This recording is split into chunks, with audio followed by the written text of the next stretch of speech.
বিউগলের করুণ সুরে বাংলাদেশ শ্রদ্ধা জানালো সফল এক দেশপ্রেমিককে, বীর মুক্তিযোদ্ধাকে। রাষ্ট্রীয় সম্মানের পাশাপাশি সর্বস্তরের মানুষের ভালোবাসা আর শ্রদ্ধার ফুলে ঢেকে যায় জাতির এই বীর সন্তানের মরদেহ। মঙ্গলবার সকাল ৮টায় ঢাকেশ্বরী মন্দিরে আনা হয় সিআর দত্তের মরদেহ।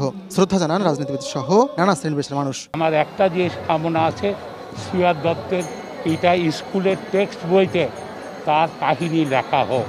উনি সবসময় গণতন্ত্রের পক্ষে লড়াই করেছেন।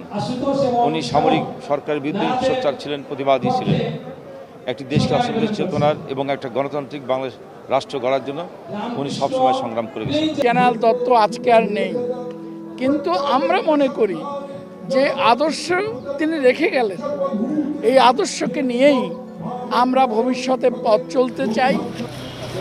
এর আগে সিএমএইচের হিমঘর থেকে মরদেহ নেওয়া হয় নিজ বাসা বনানীর ডিওএইচএস এর মাঠে। সেখানে সাবেক ও বর্তমান সেনাকর্তারা ছাড়াও শ্রদ্ধা জানান বেসামরিক মানুষ। বাবা খুব বন্ধু সুলভ ছিলেন, সব সময় উনি পাশে থাকতেন এবং শেষ সময়টা উনি আমার সাথেই ছিলেন। মুক্তিযুদ্ধের ব্যাপার নিয়ে তার অবদান আমি খুবই গর্ব অনুভব করি যে তিনি আমাকে স্নেহ করতেন। এই ধরনের একজন মানুষ যখন চলে যায় সেটা আমরা কখনো মেনে নিতে পারি না, অন্তর থেকে মেনে নিতে পারি না। দেশপ্রেমিক হিসাবে সিআর দত্তর নাম প্রথম সারিতেই চলে আসবে এবং এরপরে যে উনি সাংগঠনিকভাবে কোনো দক্ষ ছিলেন। আপনারা জানেন যে হিন্দু, বৌদ্ধ, খ্রিস্টান এই যে উদ্যোগটা উনি প্রথমে নিয়েছেন, এই উদ্যোগটা ইয়াতে, এবং সম্প্রীতির একটা নিদর্শন উনি তৈরি করেছেন এই দেশে।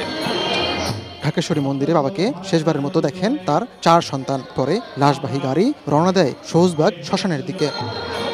আতিকুর রহমান তামাল, সময় সংবাদ, ঢাকা।